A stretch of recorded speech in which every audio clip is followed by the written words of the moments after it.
ಕುಡೀರಿ ನೋಡ್ರಿ ಆಗೈತಿ.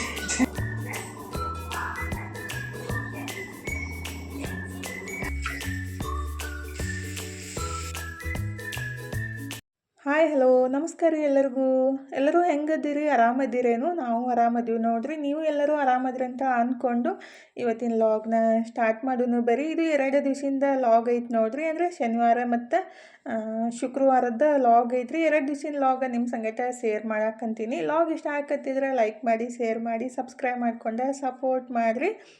ಇದು ಶುಕ್ರವಾರ ಬೆಳಗ್ಗೆ ನೋಡ್ರಿ. ಬೆಳಗ್ಗೆ ಎದ್ದು ಎಲ್ಲ ಕೆಲಸ ಮುಗಿಸಿ ಅಂದ್ರೆ ಹೊರಗೆ ಅಂಗಳಕ್ಕದು ನೀರೆಲ್ಲ ಹಾಕಿಬಿಟ್ಟು ರಂಗೋಲಿ ಹಾಕಾಕಂತೀನಿ ನೋಡ್ರಿ. ಇವಾಗ ಲಾಗ ಸ್ಟಾರ್ಟ್ ಮಾಡಿದ್ದು. ಫಸ್ಟಿಗೆ ರಂಗೋಲಿ ಅದೆಲ್ಲ ಹಾಕಿಬಿಟ್ಟು ತಲೆ ಇಕ್ಕೊಂಡು ಜಳಕ ಮಾಡಕ್ಕೆ ಹೋಗ್ಬೇಕಲ್ರಿ. ಬೆಳಗ್ಗೆ ಎದ್ದು ತಲೆ ಇಕ್ಕೊಳಕ್ಕೂ ಟೈಮ್ ಸಿಗಂಗಿಲ್ಲ ರೀ. ಮತ್ತು ನಾನು ಸ್ವಲ್ಪ ಥಂಡಿ ಒಳಗೆ ಕೂದಲೆಲ್ಲ ಜಾಸ್ತಿ ಉಜ್ಜಿರ್ತಾವಲ್ರಿ. ಈಗ ಮತ್ತು ಸ್ವಲ್ಪ ಉಜ್ಜೋದು ಕಮ್ಮಿ ಆಗಿರ್ತಾವೆ. ಅಂದ್ರೆ ಸಣ್ಣ ಸಣ್ಣ ಕೂದಲೆಲ್ಲ ಬರೋಕೆ ಸ್ಟಾರ್ಟ್ ಆಗಿರ್ತೈತಲ್ರಿ. ನಾವು ಎಷ್ಟೇ ಇಕ್ಕೊಂಬಿಟ್ರು ಮತ್ತೆಲ್ಲ ತಟ್ರ ತಲೆನೇ ಆಗ್ಬಿಡುತ್ತೆ. ಅಂದ್ರೆ ಕೂದಲೆಲ್ಲ ಮುಂದೆ ಬಂದುಬಿಡ್ತಾವೆ. ಅಂದ್ರೆ ಸಣ್ಣ ಸಣ್ಣ ಕೂದಲು ಬರೋ ಮುಂದಾಗ ಅದೇ ಥರ ಆಗ್ತೈತ್ರಿ. ಫಸ್ಟೆಲ್ಲ ಜಾಸ್ತಿ ಉದುರುತ್ತಿದ್ದು, ಇತ್ತೀಚೆಗೆ ಸ್ವಲ್ಪ ಉದುರೋದೂ ಕಮ್ಮಿ ಆಗೈತೆ ನೋಡ್ರಿ. ಅಂದ್ರೆ ನಾನು ಏನು ಮನೆಯೊಳಗೆ ಹೇರ್ ಆಯಿಲನ್ನು ರೆಡಿ ಮಾಡ್ತೀನಲ್ರಿ, ಅದನ್ನೇ ಯೂಸ್ ಮಾಡೋದು ಭಾಳ ಬೆಸ್ಟ್ ರಿಸಲ್ಟ್ ಸಿಗುತ್ತೆ ರೀ. ಅಂದ್ರೆ ವಾರದಾಗ 2 ಸಲ ಯೂಸ್ ಮಾಡಬೇಕು. ಬಟ್ ನಾನು ಅಷ್ಟೊಂದೇನು ಜಾಸ್ತಿ ಯೂಸ್ ಮಾಡೋಂಗಿಲ್ಲ. ವಾರದಾಗ 1 ಸಲನೇ ಯೂಸ್ ಮಾಡೋದು. ಅಂದ್ರೆ ಹಚ್ಕೊಳ್ಳೋದು ಜಾಸ್ತಿನೇ ಆಗುತ್ತೆ ರೀ. ಅಂದ್ರೆ ಟೈಮ್ನೂ ಸಿಗೋಂಗಿಲ್ಲ ಮತ್ತು ಬೆಳಗ್ಗೆ ಎದ್ದು ಗಡಿಬಿಡಿ ಆಗುತ್ತಂತ ವಾರದಾಗ 1 ಸಲ ಹಚ್ಕೊಂಡ್ಬಿಟ್ಟು ತಲೆ ವಾಶ್ ಮಾಡ್ಕೋಬೇಕ್ರಿ. ಹಾಗಾಗಿ ಆದಷ್ಟು ಕೇರ್ ತೊಗೊಂಡ್ಬಿಟ್ರೆ ಕೂದಲ ಜಾಸ್ತಿ ಉದ್ರಂಗಿಲ್ಲ ರೀ. ನಾನು ಒಂದು ಸ್ವಲ್ಪ ಕೇರ್ ತೊಗೊಳೋದು ಮತ್ತು ನಡುವೆ ಬಿಟ್ಟಿಲ್ಲ ಮತ್ತು ಉಚ್ಚಾಕ ಸ್ಟಾರ್ಟ್ ಆಗ್ತಾವೆ. ಅಂದ್ರೆ ಉದ್ರಾಕೆ ಸ್ಟಾರ್ಟ್ ಆಗ್ತಾವೆ.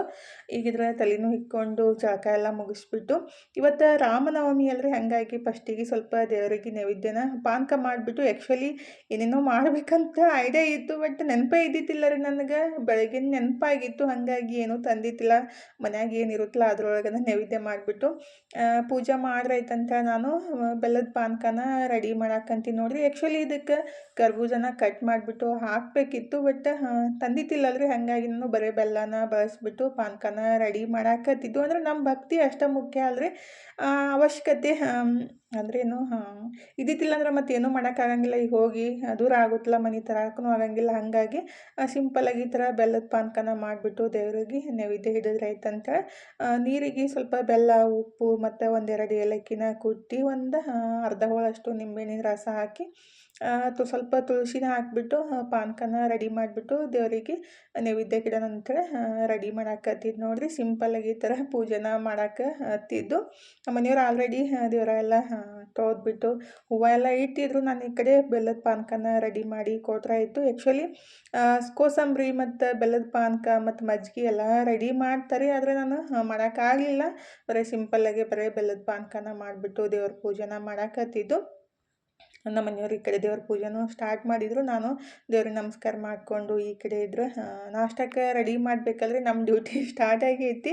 ಇವತ್ತು ನಾಷ್ಟಕ್ಕೆ ಉಪ್ಪಿಟ್ಟು ಮಾಡೋಣಂತ ರವಾನ ಹುರಿಯಾಕತ್ತಿದ್ದೆ. ಈ ಕಡೆ ಹಂಗೆ ಮೆಣಸಿನ್ಕಾಯಿ, ಉಳ್ಳಾಗಡ್ಡಿ ಎಲ್ಲ ಹೋಳಿ ಇಟ್ಟಿದ್ದೀನಿ.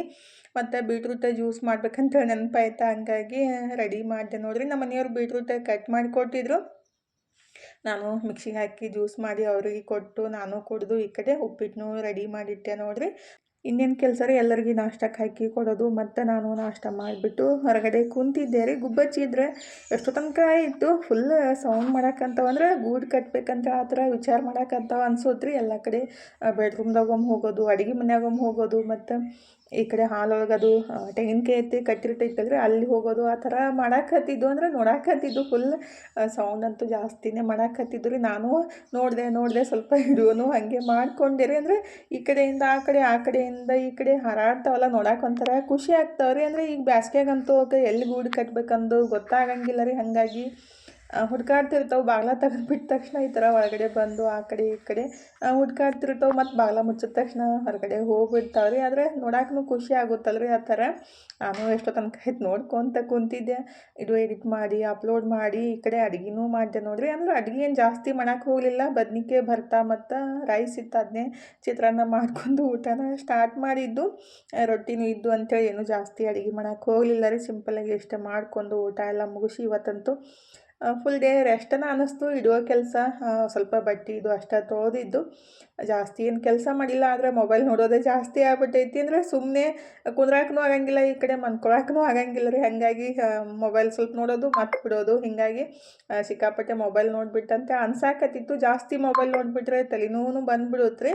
ಹಂಗಾಗಿ ಬೇಡ ಬೇಡ ಅಂತೇಳಿ ಸ್ವಲ್ಪ ಅಡ್ಡಾಡ್ಬಿಟ್ಟು ಮತ್ತೆ ಕೈಕಾಲು ಮುಖ ತಕ್ಕೊಂಡು ಈಗ 6 ಗಂಟೆ ಆಗಿತ್ತು. ದೇವ್ರ ಮುಂದೆ ದೀಪ ಹಚ್ಚಿದ್ರೆ ಆಯ್ತಂತ ದೀಪ ಹಚ್ಬಿಟ್ಟು ದೇವ್ರಿಗೆ ನಮಸ್ಕಾರ ಮಾಡಿಬಿಟ್ಟು ಇನ್ನು ಒಂದು ಸ್ವಲ್ಪ ಮತ್ತೆ ಅಡ್ಡಾಡಿ ಅಡಿಗೆ ಸ್ಟಾರ್ಟ್ ಮಾಡಿದ್ದೀನಿ ನೋಡ್ರಿ. ಇವತ್ತು ರಾತ್ರಿ ಊಟಕ್ಕೆ ಬರೀ ಸಜ್ಕ ಮಾಡೋಣಂತ ಅಂದ್ಕೊಂಡು ರೆಡಿ ಮಾಡಾಕಂತೀನಿ. ಅಡಿಗೆ ಏನು ಮಾಡೋದಂತ ಗೊತ್ತಾಗಂಗಿಲ್ಲ ರೀ. ರೊಟ್ಟಿ ಅಂದರೆ ರೊಟ್ಟಿ ಅಂತಾರು, ಬರೀ ಅನ್ನ ಮಾಡಿದ್ರೆ ಅನ್ನ ಅಂತಾರು, ಚಿತ್ರಾನ್ನನೂ ಇಷ್ಟಪಡಂಗಿಲ್ಲ. ಏನು ಮಾಡೋದು ಗೊತ್ತಾಗಂಗಿಲ್ಲ. ಹಂಗಾಗಿ ಸಜ್ಕನೂ ಭಾಳ ದಿವಸದಿಂದ ಮಾಡಿದ್ದಿಲ್ಲ. ಅದಕ್ಕಾಗಿ ಮನು ಮಾಡಂತ ಅಂದ ಕೂಡಲೇ ಸಜ್ಕನ ರೆಡಿ ಮಾಡಾಕಂತೀನಿ ನೋಡ್ರಿ. ನಮ್ಮ ಮನೆಯವ್ರಿಗಂತೂ ಸಜ್ಕ ಅಂದರೆ ಜಾಸ್ತಿ ಇಷ್ಟ ಆಗುತ್ತಾ. ಹಾಲು, ಸಜ್ಕ, ತುಪ್ಪ ಹಾಕೊಂಡು ತಿಂದ್ರೆ ಬೆಸ್ಟ್ ಆಗುತ್ತೆ ರೀ. ಅಂದರೆ ಉದ್ರ ಸಜ್ಕ ಕೆಲವೊಬ್ರು ಇಷ್ಟಪಡ್ತಾರೆ. ಆದರೆ ನಮ್ಮ ಮನ್ಯಾಗ ಈ ಥರ ಅಳಸ ಸಜ್ಕನೇ ಇಷ್ಟಪಡೋದ್ರಿ. ಇದು ಜಾಸ್ತಿ ಹೊತ್ತು ಕುದಿಸ್ಬೇಕು. ಅಂದ್ರೆ ಒಂದು 15-20 ನಿಮಿಷ ಕುದಿಸಿದಷ್ಟು ಟೇಸ್ಟ್ ಆಗುತ್ತೆ ರೀ. ಹಂಗಾಗಿ ನಮ್ಮ ಇಲ್ಲಿ ಬಿಜಾಪುರದಾಗಂತೂ ಆಶ್ರಮ ಜಾತ್ರೆ ಒಳಗೆ ಆ್ಯಕ್ಚುಲಿ ಸಜ್ಕ ಭಾಳ ಅಂದ್ರೆ ಭಾಳ ಇಷ್ಟ ಆಗುತ್ತೆ. ನನ್ನ ಮಕ್ಕಳೂ ಅಷ್ಟೇ ರೀ. ಅಲ್ಲಿ ಅಂದ್ರೆ ಹೋಗಿರ್ತೀವಲ್ಲ ದೇವ್ರಿಗೆ, ಅಲ್ಲಿ ಸಜ್ಕ ಭಾಳ ಮಸ್ತ್ ಇರುತ್ತೆ. ಅಂದ್ರೆ ಅಷ್ಟು ತನಕ ಕುದಿಸಿದಷ್ಟು ಟೇಸ್ಟ್ ಜಾಸ್ತಿ ಆಗುತ್ತೆ ರೀ. ಹೊರಗಡೆಯಿಂದ ವೆಜ್ ಪಪ್ಸ್ನು ತಂದಿದ್ರು. ಹಾಗಾಗಿ ರೈಸ್ ಮಾಡಕ್ಕೆ ಹೋಗಲಿಲ್ಲ. ಸಜ್ಕ ಊಟ ಮಾಡಿ ಪಪ್ಸ್ ತಿಂದ್ರೆ ಆಯಿತು. ಮತ್ತೆ ಮಾಡಿದ ಕೂಡಲೇ ಜಾಸ್ತಿ ಬಿಡುತ್ತಲ್ರಿ. ಮತ್ತು ಬೆಳಗ್ಗೆ ತಿನ್ನೋಕ್ಕೂ ಮನ್ಸು ಬರಂಗಿಲ್ಲ. ಅದಕ್ಕಾಗಿ ಈಗಿದ್ರೆ ಸಜ್ಕಾನು ರೆಡಿ ಆಗಿತ್ತು. ಅದಕ್ಕೆ ಹಾಲು, ತುಪ್ಪ ಮಸ್ತಾಗೆ ಈ ಥರ ತಿನ್ನೋಕೆ ಖುಷಿ ಆಗುತ್ತೆ ನೋಡ್ರಿ. ಅಂದರೆ ಆ್ಯಕ್ಚುಲಿ ಚಮಚಲ್ಲಿ ತಿಂದ್ರೆ ಆ ಥರ ಮಜಾ ಅನ್ಸಂಗಿಲ್ಲ ರೀ. ನಮ್ಗೆ ಕೈಲೇ ತಿಂದ್ರೇ ಬೆಸ್ಟ್ ಅನ್ಸುತ್ತೆ ನಮ್ಮ ಮನೆಯವ್ರಿಗೆ ನನಗೆ. ಆದರೆ ನನ್ನ ಮಕ್ಕಳು ಚಮಚಲ್ಲೇ ತಿಂತಾರೆ. ಇದು ನಿನ್ನೆ ಲಾಗ್ನ ಕಂಟಿನ್ಯೂ ಮಾಡಾಕತ್ತೀನಿ ನೋಡ್ರಿ. ಆ್ಯಕ್ಚುಲಿ ಜಾಸ್ತಿ ಲಾಗ್ನ ಮಾಡೋಕ್ಕಾಗಿತ್ತಿಲ್ಲ. ಅದಕ್ಕಾಗಿ ನಿನ್ನೆ ಲಾಗ್ನ ಇವತ್ತು ಕಂಟಿನ್ಯೂ ಮಾಡಿಬಿಟ್ಟು ಇವತ್ತೇ ಎಡಿಟ್ ಮಾಡಿ ಅಪ್ಲೋಡ್ ಮಾಡಾಕತ್ತಿದ್ದು. ನಿಮಗೂ ಇಷ್ಟ ಆಗ್ಬೋದಂತ ಅಂದ್ಕೊಂಡಿದ್ದೀನಿ ರೀ. ಪ್ಲೀಸ್ ಇಷ್ಟ ಆಕತ್ತಿದ್ರೆ ಲೈಕ್ ಮಾಡೋದು ಮರ್ಯಾಕೆ ಹೋಗಬೇಡ್ರಿ. ಇವತ್ತು ಬೆಳಗ್ಗೆನೇ ಹಾಗಲಕಾಯಿ ಜ್ಯೂಸ್ ಮಾಡೋಣ ಫಸ್ಟಿಗಂತ ರೆಡಿ ಮಾಡಾಕಂತೀವಿ ನೋಡ್ರಿ. ಆ್ಯಕ್ಚುಲಿ ಭಾಳ ದಿವಸದಿಂದ ಹಾಗಲಕಾಯಿ ಜ್ಯೂಸ್ ಮಾಡಿದ್ದಿಲ್ಲ ರೀ. ಅದಕ್ಕಾಗಿ ಇವತ್ತು ಮಾಡಿ ಕುಡ್ದು ಬಿಡೋಣ ಅಂತ ರೆಡಿ ಮಾಡಾಕಂತೀನಿ. ಆ್ಯಕ್ಚುಲಿ ವಾರದಾಗ ಒಂದು ಸಲ ಆದ್ರೂ ಹಾಗಲಕಾಯಿ ಜ್ಯೂಸ್ ಕುಡಿಯೋದು ಒಳ್ಳೆಯದು ರೀ. ಅಂದರೆ ನಮಗೆ ಯಾರಿಗೆಲ್ಲ ಜಾಸ್ತಿ ಪಿತ್ತ ಆಗುತ್ತಲ್ಲ, ಪಿತ್ತ ಕಮ್ಮಿ ಆಗುತ್ತೆ ರೀ. ಅಂದರೆ ಹಾಗಲಕಾಯಿ ಜ್ಯೂಸ್ ಅಥವಾ ಬೇವಿನ ಎಲೆ ಜ್ಯೂಸ್ ವಾರದಾಗ ಒಂದು ಸಲ ಮಾಡ್ಕೊಂಡು ಕುಡಿಯೋದು ಬಿಟ್ರೆ ಪಿತ್ತ ಯಾರಿಗೆಲ್ಲ ಜಾಸ್ತಿ ಇರುತ್ತಲ್ರಿ. ಅಂದರೆ ಎದೆ ಉರಿ ಆಗೋದು, ಒಂಥರ ಪಿತ್ತ ಆದಾಗ ಜಾಸ್ತಿ ತ್ರಾಸು ಅನ್ಸುತ್ತೆ. ಅವಾಗೇನೈತಲ್ಲ ಒಂದು ದಿವಸ ವಾರದಾಗ ಒಂದು ದಿವಸ 2 ದಿವಸ ಹಾಗಲಕಾಯಿ ಜ್ಯೂಸ್ ಅಥವಾ ಬೇವಿನ ಎಲೆ ಜ್ಯೂಸ್ ಮಾಡ್ಕೊಂಡು ಕುಡಿದು ಬಿಟ್ರೆ ಕಮ್ಮಿ ಆಗುತ್ತೆ ನೋಡ್ರಿ. ಆಮ್ಲ ಇದ್ದಿದ್ದು ಪ್ರತ್ಯಾಮ್ಲ ಆಗುತ್ತೆ. ಅಂದರೆ ಸೈನ್ಸ್ ಒಳಗೆ ಇರುತ್ತಲ್ಲ, ಹಾಗಾಗಿ ಗೊತ್ತಿರುತ್ತೆ ಆಲ್ಮೋಸ್ಟ್ ಎಲ್ಲರಿಗೂ ರೀ. ಹಾಗಾಗಿ ವಾರದಾಗ ಒಂದು ಸಲ ಅಥವಾ 2 ಸಲ ಅಂದರೆ ಒಂದು ದಿವಸ ಕುಡಿದ್ಬಿಟ್ಟು ಒಂದು 4 ದಿವಸ ಬಿಟ್ಟು ಮತ್ತೊಂದು ಸಲ ಕುಡಿಯೋದು ಬೆಸ್ಟ್ ರೀ. ಯಾವುದೂ ಅತಿ ಆಗಕ್ಕೆ ಹೋಗಬಾರ್ದು. ಅತಿ ಆದ್ರೆ ಅಮೃತನೂ ವಿಷ ಆಗುತ್ತಲ್ರಿ. ಹಾಗಾಗಿ ಜಾಸ್ತಿ ಕುಡಿಯಕ್ಕೆ ಹೋಗಬಾರ್ದು. ಕಹಿ ಅಂಶ ರೀ. ಬೇವಿನ ಎಲೆ ಜ್ಯೂಸ್ ಆಗಲಿ, ಹಾಗಲಕಾಯಿ ಜ್ಯೂಸ್ ಆಗಲಿ. ನಮ್ಮ ಕಡೆ ಎಲ್ಲ ಇದು 20 ರೂಪಾಯಿಗೆ ಗ್ಲಾಸ್ ಸಿಗುತ್ತೆ ರೀ. ಅಂದರೆ ಕೆಲವೊಂದು ಕಡೆ ಸಿಗುತ್ತೆ ರೀ. ಆ ಕಡೆ ಐಟೆಕ್ ಕಾಲೇಜ್ ಕಡೆ ಮತ್ತು ಕೆಲವೊಂದು ಕಡೆ ನೋಡಿದ್ದೀನಿ ನಾನು. ಒಂದು ಸಲ ಕುಡಿದು ಬಂದಿದ್ದೀನಿ ಫಸ್ಟ್ ಆ ಕಡೆ ಇದ್ದಾಗ ರೀ. ಆದರೆ ಮನೆಯೊಳಗೆ ಈ ಥರ ಫ್ರೆಶ್ಶಾಗಿ ಮಾಡ್ಕೊಂಡು ಕುಡಿಯೋದು ಬೆಸ್ಟ್ ಅಲ್ರಿ. ಒಂದು ಗ್ಲಾಸಿಗೆ 20 ರೂಪಾಯಿ ತೊಗೊಂತಾರೆ. ಅಂದರೆ ಹೊರಗಡೆ ಹೋದಾಗ ವಾಕಿಂಗ್ ಹೋದಾಗ ಕುಡಿದು ಬರೋದು ಬೆಸ್ಟ್ ರೀ. ವಾರದಾಗ ಒಂದು ಸಲ ಮನ್ಯಾಗ ಮಾಡ್ಕೊಳಕ್ಕೆ ಆಗ್ಲಿಕ್ಕಂದ್ರೆ ನಮ್ಮ ಮನೆಯವರಿಗಂತೂ ಕಷ್ಟ ಕುಡಿಯೋದು ಮಾಡಿ ಕೊಟ್ಟಿರ್ತೀನಿ. ಒಲ್ಲೆ ಅನ್ನಕ್ಕೂ ಬರಂಗಿಲ್ಲ, ಈ ಕಡೆ ಬಿಡಾಕೂ ಬರಂಗಿಲ್ಲ, ಈ ಕಡೆ ಕುಡಿಯಾಕೂ ಆಗಂಗಿಲ್ಲ. ಆ ಥರ ಮಾಡ್ತಿರ್ತಾರೋ. ಅವರಿಗೆ ಕಹಿ ಅಂದರೆ ಅಷ್ಟು ಇಷ್ಟನೇ ಆಗಂಗಿಲ್ಲ ರೀ. ಬರೀ ಸಕ್ರೆ, ಬೆಲ್ಲ ಆ ಥರ ಸ್ವೀಟ್ ಐಟಮ್ಸ್ ಅಂದರೆ ಜಾಸ್ತಿ ಇಷ್ಟ ಆಗುತ್ತೆ. ಆದರೆ ನನಗೆ ಇಷ್ಟ ಆಗುತ್ತೆ ರೀ. ಯಾಕಂದ್ರೆ ನಮ್ಮ ದೇಹಕ್ಕೆ ಒಳ್ಳೇದಿದ್ದಿದ್ದನ್ನು ಕುಡಿಬೇಕಲ್ರಿ. ಇಷ್ಟಪಟ್ಟು ಕುಡಿದಾಗ ಅದು ಜಾಸ್ತಿ ರಿಸಲ್ಟ್ ಸಿಗುತ್ತಂತ ನನಗೆ ಅನ್ಸುತ್ತೆ. ಜೀವನದಾಗ ಬರೋ ಎಷ್ಟೋ ಕಹಿ ಅಂಶಗಳನ್ನೇ ನುಂಗ್ಬಿಟ್ಟು ಬದುಕ್ತಾ ಇರ್ತೀವಿ. ಈ ಥರ ಒಂದು ನಿಮಿಷ ಒಳಗೆ ಜ್ಯೂಸ್ ಕುಡಿಯೋದೇನು ದೊಡ್ಡ ಕೆಲಸ ಅಲ್ಲಲ್ರಿ. ಹಾಗಾಗಿ ವಾರದಾಗ ಒಂದು ಸಲ ಕುಡಿಯೋದು ಬೆಸ್ಟ್ ನೋಡಿರಿ. ನೀವು ಖಂಡಿತ ಟ್ರೈ ಮಾಡಿರಿ. ಅಂದರೆ ಶುಗರ್ ಇದ್ದವರೇ ಕುಡಿಬೇಕಂತೇನಿಲ್ಲ ರೀ. ಎಲ್ಲರೂ ಕುಡಿಬೋದು. ಅಂದರೆ ಪಿತ್ತ ಕಮ್ಮಿ ಆಗುತ್ತಂತ ಹೇಳಿದಷ್ಟೇ ರೀ. ಆಲ್ಮೋಸ್ಟ್ ಎಲ್ಲರಿಗೆ ಪಿತ್ತಿನ ಅಂಶ ಜಾಸ್ತಿ ಇರುತ್ತೆ. ಅಂದರೆ ನಾವು ಬೇಕ್ರಿ ಪದಾರ್ಥಗಳಾಗಲಿ ಮತ್ತು ಜಾಸ್ತಿ ಖಾರ, ಹುಳಿ ತಿಂದಾಗ ಪಿತ್ತ ಆಗೋದು ಸಾಮಾನ್ಯ ಅಲ್ರಿ. ಹಾಗಾಗಿ ಈ ಥರ ಬೆಳಗ್ಗೆ ಖಾಲಿ ಹೊಟ್ಟೆಯೊಳಗೆ ಹಾಗಲಕಾಯಿ ಜ್ಯೂಸನ್ನು ಕುಡಿದ್ಬಿಟ್ಟು ಅರ್ಧ ತಾಸು ಬಿಟ್ಟು ಆಮೇಲೆ ನೀವು ಬೇಕಂದ್ರೆ ನಾಷ್ಟ ಆಗಲಿ, ಟೀ, ಕಾಫಿ ಆ್ಯಕ್ಚುಲಿ ಕುಡಿಬಾರ್ದು. ಕುಡಿಯೋರಿದ್ರೆ ಕುಡಿಬೋದು ರೀ. ಈಗಿದ್ರೆ ನಾನು ಜ್ಯೂಸ್ ಕುಡಿದು ಫಸ್ಟಿಗೆ ಅಂದರೆ ನಾನು ನಾಷ್ಟ ಎಲ್ಲ ರೆಡಿ ಆಗೋ ತನಕ 1 ತಾಸು ಆಗುತ್ತೆ ರೀ. ಅದಕ್ಕಾಗಿ ಜ್ಯೂಸ್ ಕುಡಿದೇ ಜಳಕ ಎಲ್ಲ ಮುಗಿಸಿ ಬಂದು ದೇವ್ರಿಗೆ ನಮಸ್ಕಾರ ಮಾಡಿಕೊಂಡು ಈಗಿದ್ರೆ ನಾನು ಇವತ್ತು ಸೋರೆಕಾಯಿ ಚೀಲ ಅಂದರೆ ಸೋರೆಕಾಯಿ ತಾಲಿಪಟ್ಟಿನೂ ಆದ್ರೆ ಅನ್ಬೋದು. ನನ್ನ ಮಗ ಚೀಲ ಅಂತಂದರೆ ಅದನ್ನೇ ರೆಡಿ ಮಾಡಕ್ಕಂತೀನಿ ನೋಡ್ರಿ. ಸೋರೆಕಾಯಿ ಮೊನ್ನೆ ತಂದಿದ್ದು ಬುಧವಾರ ಒಂಥರ ಮ್ಯಾಲೆ ಗ್ರೀನ್ ಥರ ಆಗಿತ್ತು, ಅಂದ್ರೆ ಭಾಳ ಎಳೆದಿದ್ರೆ ಆ ಥರ ಆಗುತ್ತೆ. ಹಾಗಾಗಿ ಅದನ್ನ ಮ್ಯಾಲಿನ ಸಪ್ಪೆ ತೆಗೆದ ತಕ್ಷಣ ಚಲೋ ಇರುತ್ತೆ ಒಳಗೆ. ಈಗಿದ್ರೆ ನಾನು ಅದು ಸೋರೆಕಾಯಿ ತಾಲಿಪಟ್ಟಿ ಮಾಡಾಕಿದ್ರೆ 1 ಬಟ್ಲಷ್ಟು ಕಡ್ಲೆ ಹಿಟ್ಟು, 1 ಬಟ್ಲಷ್ಟು ಜೋಳದ ಹಿಟ್ಟು ರೀ. ಅದಕ್ಕೆ ಸ್ವಲ್ಪ ಅಜ್ವೈನ, ಧನಿಯಾ ಪುಡಿ ಹಾಕಿ ಅರಿಶಿನ ಪುಡಿ ಹಾಕಿದ್ದೀನಿ ರೀ. ಹಾಕಿಬಿಟ್ಟು ಹಿಟ್ಟಿಗೆ ಈ ಕಡೆ ಒಂದು ಮಿಕ್ಸರ್ ಜಾರಿಗೆ ಸ್ವಲ್ಪ ಪುದೀನ ಮತ್ತು ಮೆಣಸಿನ್ಕಾಯಿ, ಕೊತ್ತಂಬರಿ ಸೊಪ್ಪು ಹಾಕಿ ಪೇಸ್ಟ್ ಮಾಡಾಕಂತೀನಿ ನೋಡ್ರಿ. ನಾನು ಶುಂಠಿ ಬೆಳ್ಳುಳ್ಳಿ ಪೇಸ್ಟ್ ಇತ್ತಂತ ಇದಕ್ಕೆ ಹಾಕಕ್ಕೆ ಹೋಗಲಿಲ್ಲ. ಸ್ವಲ್ಪ ಶುಂಠಿ ಬೆಳ್ಳುಳ್ಳಿನೂ ಹಾಕ್ಬೋದು ಪೇಸ್ಟ್ ಮಾಡೋ ಮುಂದಾಗ್ರಿ. ಈಗ ಅದು ಮೆಣಸಿನ್ಕಾಯಿ ಪೇಸ್ಟನ್ನು ಇದಕ್ಕೆ ಮಿಕ್ಸ್ ಮಾಡಿಬಿಟ್ಟು ಹಿಟ್ಟಿಗೆ 1 ಚಮಚದಷ್ಟು ಶುಂಠಿ ಬೆಳ್ಳುಳ್ಳಿ ಪೇಸ್ಟ್ನು ಹಾಕಿದ್ದೀನಿ ನೋಡ್ರಿ. ಮೊನ್ನೆ ಮಾಡಿಟ್ಟಿದ್ದೆಲ್ಲ ಕಲರ್ ಒಂದು ಸ್ವಲ್ಪ ಭೀ ಚೇಂಜ್ ಆಗಿಲ್ಲ ನೋಡ್ರಿ. ಅಂದರೆ ನಿಮಗೂ ಶೇರ್ ಮಾಡಿದ್ದೀನಲ್ಲ ನಾನು, ಈ ಥರ ಮಾಡಿಡೋದು ಬೆಸ್ಟ್ ನೋಡ್ರಿ. ಈಗಿದ್ರೆ ಸೋರೆಕಾಯಿ ಮ್ಯಾಲಿನ ಸಪ್ಪೆ ಎಲ್ಲ ತೆಗೆದ್ಬಿಟ್ಟು ಅದನ್ನ ಹೆರ್ಚ್ಬಿಟ್ಟು ಇದಕ್ಕೆ ಮಿಕ್ಸ್ ಮಾಡ್ಕೋಬೇಕಾಗುತ್ತೆ ರೀ. ಆ್ಯಕ್ಚುಲಿ ಸೋರೆಕಾಯಿ ಪಲ್ಯ ಮಾಡಿದಾಗ ಏನಿಲ್ಲ ಜಾಸ್ತಿ ಯಾರೂ ಇಷ್ಟಪಡಂಗೇ ಇಲ್ಲ ರೀ. ಸಾಂಬಾರ್ಗೆ ಹಾಕಿಬಿಟ್ರು ಅದನ್ನ ಸ್ವಲ್ಪ ಎದ್ದೆತ್ತಿಡೋದು ಆ ಥರ ಎಲ್ಲ ಮಾಡ್ತಾರೆ. ಈ ಥರ ಮಾಡಿಬಿಟ್ಟಾಗ ಏನೈತಲ್ರಿ ಆರಾಮಾಗಿ ಬೆಳಗ್ಗೆ ಒಂದು ಟೈಮ್ಗೆ ಖಾಲಿ ಆಗಿಬಿಡುತ್ತೆ ರೀ. ಭಾಳ ಮಸ್ತ್ ಇರುತ್ತೆ, ಟೇಸ್ಟ್ನೂ ಚಲೋ ಇರುತ್ತೆ. ಇದಕ್ಕೇನು ಪಲ್ಯ ಚಟ್ನಿ ಮಾಡ್ಬೇಕಂತೇನಿಲ್ಲ. ಹಿಂಡಿ, ಮೊಸರು, ಟೊಮೆಟೊ ಸಾಸ್ ಆ ಥರ ಇದ್ದಾಗ ಏನಿಲ್ಲ ಜಾಸ್ತಿ ಇಷ್ಟ ಆಗುತ್ತೆ. ಈಗಿದ್ರೆ ಸೋರೆಕಾಯಿ ಮ್ಯಾಲಿನ ಸಪ್ಪೆಲ್ಲ ಹೆರ್ಕೊಂಡ್ಬಿಟ್ಟು ಎಷ್ಟು ಎಳೆದೈತೆ ನೋಡ್ರಿ, ಈ ಥರ ಹೆರ್ಚ್ಕೊಂಡ್ಬಿಡ್ಬೇಕು. ಮ್ಯಾಲಿನ ಸಪ್ಪೆ ತೆಗೆದು ಹೆರ್ಚ್ಕೊಂಡು ಇದರಿಂದ ಹಲ್ವಾನು ಮಾಡ್ಬೋದು ರೀ. ನನ್ನ ಮಗಳಿಗೆ ಜಾಸ್ತಿ ಇಷ್ಟ ಆಗುತ್ತೆ. ಆಲ್ರೆಡಿ ಭಾಳ ದಿವಸದಿಂದ ಒಂದು ಸಲ ಶೇರ್ ಮಾಡಿದ್ದೀನಿ ಸೋರೆಕಾಯಿ ಹಲ್ವಾ ರೀ. ಸಖತ್ತಾಗಿರುತ್ತೆ ಟೇಸ್ಟ್ನು. ಈಗಿದ್ರೆ ಸೋರೆಕಾಯಿನೂ ಹೆರ್ಚ್ಬಿಟ್ಟು ಇದಕ್ಕೆ ಮಿಕ್ಸ್ ಮಾಡಿ ರುಚಿಗೆ ಎಷ್ಟು ಬೇಕಲ್ಲ ಅಷ್ಟು ಉಪ್ಪು ಹಾಕಿದ್ದೀನಿ ರೀ. ಉಪ್ಪು ಹಾಕಿಬಿಟ್ಟು ಫಸ್ಟಿಗೆ ಒಂದು ರೌಂಡ್ ಹಾಗೆ ಮಿಕ್ಸ್ ಮಾಡಿಕೊಂಡು ಆಮೇಲೆ ಸ್ವಲ್ಪ ನೀರನ್ನು ಮಿಕ್ಸ್ ಮಾಡಿ ದೋಸೆ ಹಿಟ್ಟಿನಕ್ಕಿಂತ ಸ್ವಲ್ಪ ಗಟ್ಟಿ ಮಾಡ್ಕೋಬೇಕ್ರಿ. ಅಂದರೆ ಭಾಳ ಜಾಸ್ತಿ ಅಳಸ್ ಮಾಡಿಬಿಟ್ರೆ ಬೆನ್ಯಾಕ ಟೈಮ್ ತೊಗೊಳತ್ರಿ. ಹಾಗಾಗಿ ಸ್ವಲ್ಪ ಗಟ್ಟಿ ಮಾಡಿದಷ್ಟು ಜಲ್ದಿ ಬೆನಿತಾವಂತ ಸ್ವಲ್ಪ ಗಟ್ಟಿನೇ ಮಾಡ್ಕೊಂಡಿದ್ದೀನಿ. ಈಗಿದ್ರೆ ಅದನ್ನ ಚಲೋತ್ನಾಗೆ ಈ ಥರ ಎಲ್ಲ ಕಲಿಸ್ಬಿಟ್ಟು ಆಮೇಲೆ ಕಾದ ಹಂಚ ಮೇಲೆ ಸ್ವಲ್ಪ ಎಣ್ಣೆ ಅಥವಾ ತುಪ್ಪ ಯಾವುದಾದ್ರೂ ಹಚ್ಬಿಟ್ಟು ಈ ಥರ ಹಿಟ್ಟು ಹಾಕಿ ದೋಸೆ ಥರನ ಅಂದರೆ ತೆಳ್ಳಗೆ ಮಾಡ್ಕೊಂಬಿಟ್ಟು ಬೆನ್ಸ್ಕೋಬೇಕಾಗುತ್ತೆ ರೀ. ಫಸ್ಟಿಗೆ ನಮ್ಮ ಕಡೆ ಏನೈತಲ್ಲ ರೊಟ್ಟಿ ಮಾಡಲಿ ಚಪಾತಿ ಮಾಡಲಿ ಸ್ವಲ್ಪ ತವಿ ಒಳಗೆ ಹಾಕಿಬಿಟ್ಟು ತೆಗಿಯೋದು ಪದ್ಧತಿ ರೀ. ಅಂದರೆ ನಾನು ದೊಡ್ಡವರಿಂದ ಕಲ್ತಿದ್ದು. ಆ್ಯಕ್ಚುಲಿ ಆ ಥರ ಯಾಕೆ ಮಾಡ್ತಾರಂತೇಳಿ ನಾನು ಕೇಳಿದಾಗ ಅಂದರೆ ಫಸ್ಟ್ನೇದ್ದು ತಿನ್ನಬಾರ್ದು, ಭೂಮಿ ತಾಯಿಗೆ ಅರ್ಪಣೆ ಮಾಡಬೇಕಂತ ಆ ಥರ ಮಾಡ್ತಾರಂತೆ ಹೇಳ್ತಾರೆ. ಯಾರೆಲ್ಲ ಈ ಥರ ಮಾಡ್ತೀರಂತೇಳಿ ಕಮೆಂಟ್ ಬಾಕ್ಸ್ ಒಳಗೆ ಹೇಳ್ರಿ. ನನ್ನ ಮಕ್ಕಳು ಅಂತಾರೆ ಏನಾಗುತ್ತೆ ಫಸ್ಟ್ನೇ ತಿಂದ್ರೆ ಅಂತೇಳಿ. ಅದರ ಪದ್ಧತಿ ಬಿಡಾಕೆ ಹೋಗ್ಬಾರ್ದು ಅಂತೇಳಿ ಆ ಥರ ಹಾಕಿ ಸ್ವಲ್ಪ ಎತ್ತಿಡೋದ್ರಿ. ಈ ಥರ ದೋಸೆ ಥರ ಹಾಕಿಬಿಟ್ಟು ನೀಟಾಗಿ ದೊಡ್ಡದು ಮಾಡಿಬಿಟ್ಟು ಎರಡು ಸೈಡ ಸ್ವಲ್ಪ ಎಣ್ಣೆ ಅಥವಾ ತುಪ್ಪ ಹಾಕಿ ಬೆನ್ಸ್ಕೋಬೇಕ್ರಿ. ನಮ್ಮ ಮನೆ ಎದುರಿನ ಹುಡುಗಿ ಬಂದು ನೋಡ್ರಿ, ಬಂದ್ಲಿಲ್ಲೋ ಸ್ಟಾರ್ಟ್ ಮಾಡಿಬಿಡ್ತಾಳೆ ಹಂಗೆ ಹಿಂಗೆ ಕೇಳಾಕನೇ ಸ್ಟಾರ್ಟ್ ಮಾಡಿಬಿಡ್ತಾಳು. ಅಂದರೆ ಅರ್ಥ ಆಗಂಗಿಲ್ಲ ಆದ್ರೂ ಏನು ಮಾಡಾಕತ್ತಿ, ಹಿಂಗೆ ಮಾಡಾಕತ್ತಿ ಅಂತೇಳಿ ಕೇಳಾಕತ್ತಿದ್ಲು. ನಾಷ್ಟ ಮಾಡಾಕತ್ತಿ ಅಂತ ಅಂದ್ಕೂಡ್ಲೆ ಹೊರಗಡೆ ಹೋದ್ಲು ಅಂದ್ರೆ ಏನಾರು ತಿಂದು ಬಂದಿದ್ಲು ಅಂದ್ರೆ ಒಲ್ಲ ಅಂತಾವ್ರಿ. ಮತ್ತು ಭಾಳ ತಕ ಕೇಳಿದ ಕೂಡಲೇ ಹ್ಞೂ ಹ್ಞೂ ಅಂತಾಳು. ಮತ್ತು ಸ್ವಲ್ಪ ತಿಂತಾಳು, ಸ್ವಲ್ಪ ಬೇಡ್ತಾಳು. ಹಾಗಾಗಿ ಫಸ್ಟಿಗೆ ಸ್ವಲ್ಪ ಹಾಕ್ಕೊಡೋದು ನಾನು. ಅಂದರೆ ಜಾಸ್ತಿ ಹಾಕ್ಕೊಟ್ಟು ಸುಮ್ಮನೆ ವೇಸ್ಟ್ ಮಾಡೋಕ್ಕಿಂತ ರೀ ಬಿಸಿದಿತ್ತಲ್ಲ ಅದಕ್ಕೆ ಈ ಥರ ಸಣ್ಣ ಮಕ್ಕಳಿಗೆ ತಿನ್ನಕ್ಕೆ ಬರೋಂಗಿಲ್ಲ ಸ್ವಲ್ಪ ಮುರಿದ್ಬಿಟ್ಟು ಮೊಸರು ಹಾಕಿ ಕೊಡಾಕಂತೀನಿ. ಅಂದರೆ ನಾವೇ ತಿನ್ನಿಸ್ಬಿಟ್ರು ಇಲ್ಲ ತಿಂತೀನಿ ಅಂತ ಅಂತಿರ್ತಾಳು. ನಮ್ಮ ಮನೆಯವ್ರು ಒಂದೆರಡು ತುತ್ತು ತಿನ್ಸಿದ್ರು ಅನ್ಸುತ್ತೆ, ಅದಕ್ಕಾಗಿ ಹಾಕಿ ಕೊಡು ಅಂತಂದರೆ ಅದಕ್ಕೆ ಹಾಕಿ ಕೊಡಾಕಂತೀನಿ ನೋಡ್ರಿ. ನಮ್ಮ ಮನೆಯವರು ನಾಷ್ಟ ಮಾಡಾಕತ್ತಿದ್ರೆ ಹಂಗಾಗಿ ಆಕೆಗೆ ಕೊಟ್ಬಿಟ್ಟು ಮತ್ತೆ ಇನ್ನೆಲ್ಲರಿಗೆ ನಾಷ್ಟಕ್ಕೆ ಹಾಕಿ ಕೊಡ್ಬೇಕು ನೋಡ್ರಿ. ಅಂದರೆ ರೆಡಿ ಮಾಡಬೇಕು. ಭಾಳ ಗಟ್ಟಿ ಅನ್ಸಾಕತ್ತಿತ್ತು ಅಂತ ಮತ್ತು ಸ್ವಲ್ಪ ನೀರು ಹಾಕಿಬಿಟ್ಟು ನನ್ನ ಮಕ್ಕಳಿಗೆ ಸ್ವಲ್ಪ ತೆಳ್ಳಗಿದ್ರೆ ಇಷ್ಟ ಆಗುತ್ತೆ, ಅದಕ್ಕಾಗಿ ನೀರು ಹಾಕಿ ಅಳಸ್ ಮಾಡಿಕೊಂಡು ಎಲ್ಲರಿಗೆ ಹಾಕಿಕೊಟ್ಟು ನಾನು ನಾಷ್ಟ ಮುಗಿಸ್ದೆ ನೋಡ್ರಿ. ನಾಷ್ಟ ಮುಗಿಸ್ಬಿಟ್ಟು ಇವತ್ತು ಜಲ್ದಿನೇ ಅರ್ವಿ ತೊಳ್ಯಾಕಂತೀನಿ. ಯಾಕಂದ್ರೆ ಬಿಸಿಲಾಯ್ತಿಲ್ಲ ಒಲ್ ಅನ್ಸಕ್ಕೆ ಸ್ಟಾರ್ಟ್ ಆಗುತ್ತೆ. ಇವಾಗ ಟೈಮ 10:30 ಆಗಿತ್ತು. ಅರ್ವಿ ತೊಳೆದ್ಬಿಟ್ರೆ ಆಗುತ್ತೆ ಬಿಡಪ್ಪ, ಸುಮ್ಮನೆ ಹಿಂದಿಗಡೆ ಇಡುವ ಎಡಿಟಿಂಗ್ ಮಾಡಿದ್ರೆ ಆಯಿತು. ಇಲ್ಲಾಂದ್ರೆ ಬಿಸಿಲಾಯ್ತಿಲ್ಲೋ ಅರ್ವಿ ತೊಳ್ಯಾಕೆ ಅನ್ಸ್ಬಿಟ್ಟು 3 ಗಂಟೆ ಮೇಲನ ಅರ್ವಿ ತೊಳೆಯೋದಾಗುತ್ತೆ ರೀ. ಮತ್ತು ಅವು ಸರಿಯಾಗಿ ಒಣಗಂಗಿಲ್ಲ. ಈ ಪ್ಯಾಂಟ್ ಅಂತೂ ಜೀನ್ಸ್ ಪ್ಯಾಂಟ್ ಇಡೀ ದಿವಸ ಹಾಕಿಬಿಟ್ರೂ ಒಣಗಂಗಿಲ್ಲ. ಹಾಗಾಗಿ 1-2 ಜೀನ್ಸ್ ಪ್ಯಾಂಟ್ ಇದ್ದು ಅದಕ್ಕೆ ಫಸ್ಟಿಗೆ ತೊಳೆದು ಹಾಕಿಬಿಟ್ರಾಯ್ತು, ಚಂತನ ಒಣಗ್ತಾವೆ ನೀಟಾಗಿ ಅಂತ ಅರ್ವಿ ಎಲ್ಲ ತೊಳೆದು ಹಾಕಾಕಂತೀನಿ ನೋಡ್ರಿ. ನನ್ನ ಮಗ ಇದ್ರೆ ಮಮ್ಮಿ ಇಷ್ಟು ದಿವಸ ಆಯಿತು ವಿಡಿಯೋ ಮಾಡಾಕತ್ತೀರಿ, ನಿಮ್ಗೆ ಎಲ್ಲಿ ಕ್ಯಾಮ್ರಾ ಇಟ್ಟು ವಿಡಿಯೋನೇ ಮಾಡ್ಬೇಕಂತೇಳಿ ಗೊತ್ತಾಗಂಗಿಲ್ಲ ನೋಡಂತ ಅನ್ನಕತ್ತಿದ್ದಾರೆ.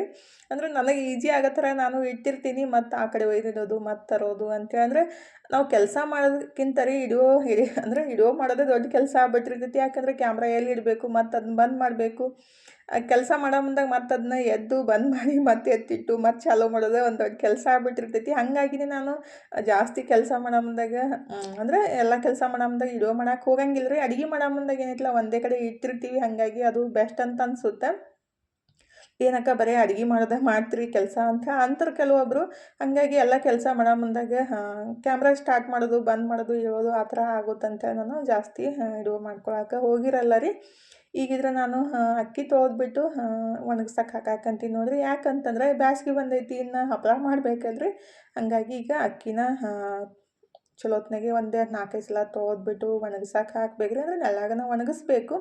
ನೆನಪಾಯ್ತಾ, ಮೊನ್ನೆನೂ ಮಾಡ್ಬೇಕಂತ ಅಂದ್ಕೊಂಡೆ, ಅನಿಸ್ತಂತೆ ಬಿಟ್ಟೆ. ಮತ್ತು ನಿನ್ನೆ ನೆನಪಾಗಿತ್ತು, ಮತ್ತು ನೆನಪಾರ್ತು. ಹಾಗಾಗಿ ಇವಾಗ ಅರ್ಬಿ ಎಲ್ಲ ತೊಳೆದು ಹಾಕಿದ್ಮೇಲೆ ನೆನಪಾಯ್ತಾ, ತೊಳೆದು ಹಾಕಿಬಿಟ್ಟನೆ ಕೂಡಬೇಕು. ಇಲ್ಲಾಂದ್ರೆ ಮತ್ತು ಮೊಬೈಲ್ ಹಿಡ್ಕೊಂಡು ಕುಂತ್ಬಿಟ್ರೆ ಆ ಕೆಲಸನೇ ನೆನಪಾಗಂಗಿಲ್ಲ ರೀ. ಅದಕ್ಕಾಗಿ ಅಕ್ಕಿನ ತೊಗೊಂಡ್ಬಿಟ್ಟು ತೊಳ್ಯಾಕಂತೀನಿ ನೋಡಿರಿ. ಇದು ಸ್ವಲ್ಪ ಜಾಸ್ತಿ ಹೊಲಸಿರ್ತಾವೆ, ನೀಟಾಗಿ ತಿಕ್ಕಿ ಒಂದು 4 ಸಲ ತೊಳೆದ್ಬಿಟ್ಟು ಒಣಗಿಸಕ್ಕೆ ಹಾಕಬೇಕಾಗುತ್ತೆ ರೀ. ನಾವು ಅಕ್ಕಿ ಹಿಟ್ಟು ಮಾಡಕ್ಕೂ ಅಷ್ಟೇ, ಅಕ್ಕಿನ ಚಲೋತ್ನಾಗೆ ತೊಳೆದನ್ನ ಒಣಗಿಸ್ಬಿಟ್ಟು ಹಿಟ್ಟು ಮಾಡಿಸ್ಕೋಬೇಕ್ರಿ.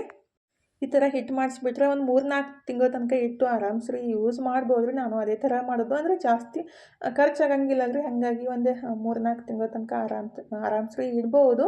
ಆದರೆ ಇವಾಗ ಹಪ್ಪಳ ಮಾಡೋಕ್ಕಂತೇಳಿ ನಾನು ಸ್ವಲ್ಪ ಜಾಸ್ತಿನೇ ತೊಗೊಂಡ್ಬಿಟ್ಟು ತೊಳ್ಯಾಕಂತೀನಿ ನೋಡಿರಿ. ಒಂದು 4 ಸಲ ಸ್ವಚ್ಛಗೆ ತೊಳೆದಿದ್ದು, ಅಂದ್ರೆ ಅದು ಏನು ಹೊಲಸು ಇರುತ್ತಲ್ಲ ರೀ, ಹಾಗಾಗಿ ಎಲ್ಲ ಹೋಗೋ ಮಟ್ಟ ತಿಳಿ ನೀರು ಬರೋ ಮಟ್ಟ ತೊಳಿತಾನೇ ಇರಬೇಕು. ಅಂದರೆ ಒಂದೊಂದು ಸಲ ಜಾಸ್ತಿ ಹೊಲಸಿದ್ದಿರ್ತಾವೆ, ಒಂದೊಂದು ಸಲ ಸ್ವಲ್ಪ ಕಮ್ಮಿ ಹೊಲಸಿರ್ತಾವೆ. ಈ ಸಲ ನಾನು ಅಷ್ಟು ಹೊಲಸು ಇದ್ದಿದ್ದಿಲ್ಲ ರೀ. ಅದಕ್ಕಾಗಿ ಒಂದು 4 ಸಲನ ಅಕ್ಕಿನ ತೊಳೆದೆ ನೋಡಿರಿ. ತೊಳೆದ್ಬಿಟ್ಟು ಮನೆಯೊಳಗನೆ ಒಂದು ಅರ್ಬಿ ಮೇಲೆ ಅಥವಾ ಬೆಡ್ಶೀಟ್ ಮೇಲೆ ತೆಳ್ಳಗೆ ಆರಾಕಕ್ಕೆ ಹಾಕಬೇಕಾಗುತ್ತೆ ರೀ. ಅಂದರೆ ಬಿಸಿಲಿಗೆಲ್ಲ ಹಾಕಕ್ಕೆ ಹೋಗಬಾರ್ದು, ಅಂದರೆ ಅದು ಹಿಟ್ಟು ಸರಿ ಆಗಂಗಿಲ್ಲ ಅಂತಾರು. ನಾನು ಹೇಳಿದ್ದನ್ನು ಕೇಳಿದ್ರಿ. ನೀವು ಯಾವ ಥರ ಅಕ್ಕಿ ಹಿಟ್ಟು ಮಾಡಿಸ್ತೀರಂತ ಕಮೆಂಟ್ ಮಾಡಿರಿ. ಅಂದರೆ ನನಗೂ ಗೊತ್ತಾಗುತ್ತೆ, ನಾನು ಆ ಥರನೇ ಮಾಡ್ಸೋಕ್ಕೆ ಟ್ರೈ ಮಾಡ್ತೀನಿ. ಅಂದರೆ ಅಕ್ಕಿ ತೊಳೆದೇ ಹಿಟ್ಟು ಮಾಡಿಸ್ಬಿಟ್ರೆ ಏನಿಲ್ಲ, ಅದು ಸ್ಮೆಲ್ ಬರುತ್ತೆ ಮತ್ತು ಜಲ್ದಿನೇ ಹಾಳಾಗುತ್ತೆ ರೀ. ಅದಕ್ಕಾಗಿ ಈ ಥರ ಸ್ವಚ್ಛಗೆ ತೊಳೆದು ಅರ್ಬಿ ಮೇಲೆ ಹಾಕಿ ಒಂದು 2-3 ದಿವಸ ಒಣಗಿಸಾಕಿ ಬಿಡ್ಬೇಕ್ರಿ. ಅಂದ್ರೆ ಒಂದು ದಿವಸ ಪೂರ್ತಿ ಈ ಥರ ತೆಳ್ಳಗೆ ಹಾಕಿ ಬಿಟ್ಬಿಡಬೇಕು. ನೆಕ್ಸ್ಟ್ ಏನಿಲ್ಲ ಒಂದು 2 ದಿವಸ ಬುಟ್ಟಿ ಒಳಗೆ ಹಾಕಿ ಮನ್ಯಾಗನೇ ಇಡಬೇಕ್ರಿ. ಆಮೇಲೆ ಹಿಟ್ಟು ಮಾಡಿಸ್ಕೊಂಡು ಬರಬೇಕು. ಈಗಿದ್ರೆ ಎಲ್ಲನೂ ನೀಟಾಗಿ ಈ ಥರ ಒಂದು ಸೀರೆ ಹಾಸ್ಬಿಟ್ಟು ಹಾಕಿದ್ದೀನಿ ನೋಡಿರಿ. ಈ ಕಡೆ ಏನೈತಲ್ಲ ಅದನ್ನೂ ಕೆಲಸ ಮುಗಿಸ್ಬಿಟ್ಟು ಅಡುಗೆನೂ ಮಾಡಾಕಂತೀನಿ. ಇವತ್ತು ಬ್ಯಾಳೆ ಸಾರು ಅನ್ನ ಅಷ್ಟೇ ಮಾಡಿಬಿಡ್ಬೇಕು, ಸಂಜೆಗೆ ರೊಟ್ಟಿ ಮಾಡಕ್ಕೆ ಬರುತ್ತಂತೆ. ಈ ಕಡೆ ನಾನು 1 kg ಅಷ್ಟು ಅಕ್ಕಿನ ತೊಳೆದ್ಬಿಟ್ಟು ನೆನ್ಸಾಕಿ ಇಡಾಕಂತೀನಿ ನೋಡಿರಿ. ಅಂದರೆ ಆ್ಯಕ್ಚುಲಿ ನನ್ನ ಮಕ್ಕಳಿಗೆ ಅದು ಉಳ್ಳಾಗಡ್ಡಿ ಶೆಂಡ್ಗಿ ಅಂತೀವಿ ನಾವು, ಅವನ್ನ ಉಳ್ಳಾಗಡ್ಡಿ ಹಾಕಿಬಿಟ್ಟು ಇಷ್ಟಿಷ್ಟೇ ಇಟ್ಟು ಒಣಗಿಸ್ಬಿಟ್ಟು ಎಣ್ಣೆ ಒಳಗೆ ಫ್ರೈ ಮಾಡಿ ತಿನ್ನೋದು. ಅಂದರೆ ಕೆಲವೊಬ್ರಿಗೆ ಗೊತ್ತಿರುತ್ತೆ, ಕೆಲವೊಬ್ರಿಗೆ ಗೊತ್ತಿರಲ್ಲ. ನಮ್ಮ ಕಡೆ ಎಲ್ಲರಿಗೂ ಗೊತ್ತಿರೋದ್ರಿ ಅದನ್ನೇ ಮಾಡ್ಬೇಕಂತ 1 kg ಅಷ್ಟು ಅಕ್ಕಿನ ತೊಗೊಂಡ್ಬಿಟ್ಟು ಸ್ವಚ್ಛಗೆ ತೊಳ್ಯಾಕಂತೀನಿ ನೋಡಿರಿ. ಇವು ಏನೈತಲ್ಲ ಒಂದು 3 ದಿನ ಅಥವಾ 4 ದಿನ 5 ದಿನ ಈ ಥರ 7 ದಿವಸ ಆ ಥರ ಎಲ್ಲ ನೆನೆಸ್ಬಿಟ್ಟು ಅದನ್ನ ರುಬ್ಬಿ ಇದು ಸಂಡ್ಗೆ ಮಾಡ್ಬೇಕ್ರಿ. ಅದು ಟೇಸ್ಟ್ ಸ್ವಲ್ಪ ಜಾಸ್ತಿ ಇರುತ್ತೆ. ಅಂದರೆ ಅಷ್ಟು ದಿವಸ ನೆನೆಸ್ತೀವಲ್ರಿ, ಅಷ್ಟು ಟೇಸ್ಟ್ ಜಾಸ್ತಿ ಆಗುತ್ತೆ ಮತ್ತು ಸ್ಮೆಲ್ಲು ಬರ್ತಾ ಇರ್ತೈತಿ ಕುರುಡ್ಗಿ ಮಾಡೋ ಮುಂದಾಗ್ರಿ. ಯಾಕಂದ್ರೆ ಅವು ಅಕ್ಕಿನ ನಾವು 3 ದಿವಸ 4 ದಿವಸ 5 ದಿವಸ ಆ ಥರ ನೆನೆಸಿರ್ತೀವಲ್ಲ, ಹಾಗಾಗಿ ಸ್ಮೆಲ್ ಬರ್ತಾ ಇರ್ತೈತಿ. ಅದು ಡೈಲಿ ಒಂದು ಸಲ ತೊಳೆದ್ಬಿಡೋದು, ಮತ್ತು ಹೊಸ ನೀರನ್ನು ಹಾಕಿಡ್ಬೇಕ್ರಿ. ಆ ಥರ ಮಾಡಿದಾಗ ಅಷ್ಟೊಂದೇನು ಸ್ಮೆಲ್ ಬರೋಂಗಿಲ್ಲ, ಆದರೆ ಸ್ವಲ್ಪ ಇರೋದನ್ನು. ಈಗಿದ್ರೆ ನಾನು ಅಕ್ಕಿನೂ ತೊಳೆದು ಎತ್ತಿಟ್ಟೆ ನೋಡಿರಿ. ಈ ಕಡೆ ಸಾಂಬಾರನ್ನು ಮಾಡಿದೆ ಮತ್ತು ಅನ್ನಕ್ಕೂ ಇಟ್ಟೆ. ನಂತೇಳಿ ನಾನು ಬಟಾಟಿ ಭರ್ತಾ ಮತ್ತು ಮಜ್ಜಿಗೆ ಮಾಡ್ಕೊಂಡು ಊಟ ಮಾಡೋಣ ಅಂತೇಳಿ. ನನಗೆ ಸ್ವಲ್ಪ ಬ್ಯಾಳೆ ಸಾರು ತಿಂದುಬಿಟ್ರೆ ಪಿತ್ತ ಜಾಸ್ತಿ ಆಗುತ್ತೆ. ತೊಗರಿಬೇಳೆ ಸಾರೇ ಅಷ್ಟು ಇಷ್ಟನೂ ಆಗಂಗಿಲ್ಲ. ಅಂದರೆ ಪೂರ್ತಿ ಇಷ್ಟ ಅಂತಲ್ಲ, ಪಿತ್ತ ಆದಂಗೆ ಆಗುತ್ತೆ ಅಂತೇಳಿ ನಾನು ಅಷ್ಟು ಇಷ್ಟಪಟ್ಟು ತಿನ್ನಂಗಿಲ್ಲ. ಅದಕ್ಕೆ ಮಜ್ಜಿಗೆ ಮತ್ತು ಬಟಾಟಿ ಭರ್ತಾ ಮಾಡ್ಕೊಂಡು ಉಣ್ಣಾಕೆ ಬರುತ್ತಂತ ಅದನ್ನೂ ರೆಡಿ ಮಾಡಾಕಂತೀನಿ ರೀ. ಇವತ್ತಿನ ವಿಡಿಯೋನೂ ಇಲ್ಲೇ ಮುಗಿಸೋಣ್ರಿ. ಇವತ್ತಿನ ವಿಡಿಯೋ ಹೆಂಗೆ ಅನಿಸ್ತಂತ ಕಮೆಂಟ್ ಬಾಕ್ಸ್ ಒಳಗೆ ಹೇಳೋದು ಮರೆಯೋಕೆ ಹೋಗಬೇಡ್ರಿ. ನೆಕ್ಸ್ಟ್ ವ್ಲಾಗ್ ಒಳಗೆ ಮತ್ತು ಹೊಸ ರೆಸಿಪಿ ಜೊತೆ ನಿಮ್ಮ ಜೊತೆ ಬರ್ತೀನಿ ರೀ. ಆದಷ್ಟು ಬೇಗ ನಮ್ಮ ಫ್ಯಾಮ್ಲಿ ದೊಡ್ಡದಾಗಲಿ, ಪಟ್ ಅಂತೇಳಿ ಸಬ್ಸ್ಕ್ರೈಬ್ ಮಾಡಿಕೊಂಡೆ ಸಪೋರ್ಟ್ ಮಾಡಿರಿ. ಥ್ಯಾಂಕ್ ಯು ಫಾರ್ ವಾಚಿಂಗ್ ರೀ. ಮತ್ತೆ ಹೊಸ ವ್ಲಾಗ್ ಜೊತೆಗೆ ಸಿಗೋಣ್ರಿ.